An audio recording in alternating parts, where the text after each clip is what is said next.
Boche gold and diamonds. Buy now, pay later. Pollachi Valparai റോഡിലെ മദ്രസയിൽ മയ്യത്ത് നമസ്കാരം കഴിഞ്ഞാണ് മൃതദേഹങ്ങൾ അടങ്ങുന്ന ആംബുലൻസ് കേരളത്തിലേക്ക് പുറപ്പെട്ടത്. മൃതദേഹങ്ങൾ 9 പാങ് ഹയർ സെക്കൻഡറി സ്കൂളിലെത്തി. 1 മണിക്കൂർ പൊതുദർശനം നടത്തി. പ്രധാന അധ്യാപിക പുലാമന്തോൾ സ്വദേശി അജിതയുടെ മൃതദേഹം ഷൊർണൂർ ശാന്തി തീരത്ത് സംസ്കരിച്ചു. ആശയുടെ സംസ്കാരം വീട്ടുവളപ്പിലാണ് നടത്തിയത്. മജീദ്, ഭാര്യ റുഖിയ എന്നിവരുടെ ഖബറടക്കം മാട്ടാത്ത് മഹലിലും റംല, സാജിദ, ഷക്കീല എന്നിവരുടെ ഖബറടക്കം പാങ് ജുമാ മസ്ജിദിലും നടത്തി. സുഹറ, മകൻ ഹിഷാം എന്നിവരെ ഈസ്റ്റ് പാങ് മസ്ജിദ് ഖബർസ്ഥാനിൽ ഖബറടക്കി. കോയമ്പത്തൂർ മെഡിക്കൽ കോളേജിൽ ചികിത്സയിലുള്ള 3 പേരും നിരീക്ഷണത്തിൽ തുടരുകയാണ്.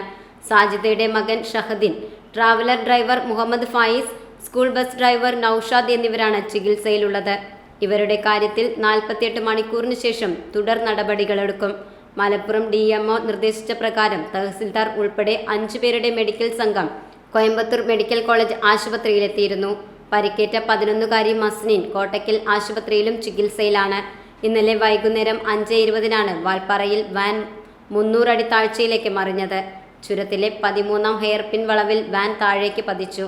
വാഹനം പലവട്ടം കീഴ്മേൽ മറിഞ്ഞ് 9-ാം വളവിലേക്ക് പതിക്കുകയായിരുന്നു. പൊള്ളാച്ചിയിൽ നിന്ന് 30 കിലോമീറ്റർ അകലെയാണ് അപകടം നടന്ന സ്ഥലം. LP സ്കൂളിലെ അധ്യാപകർ വിനോദയാത്ര കഴിഞ്ഞ് മടങ്ങുകയായിരുന്നു. ഡ്രൈവർ ഉൾപ്പെടെ 13 പേരായിരുന്നു വാഹനത്തിലുണ്ടായിരുന്നത്. ഇതിൽ 7 സ്ത്രീകൾക്കും 1 പുരുഷനും 1 കുട്ടിക്കും ജീവൻ നഷ്ടമായി.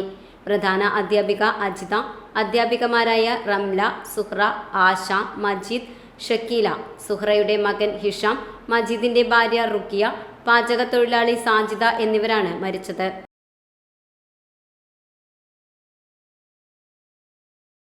Time kids pre school, Mannannur road, Vaniyamkulam. .View news. കാഴ്ചകളാണ് ലോകം, കണ്ടു തുടങ്ങുക.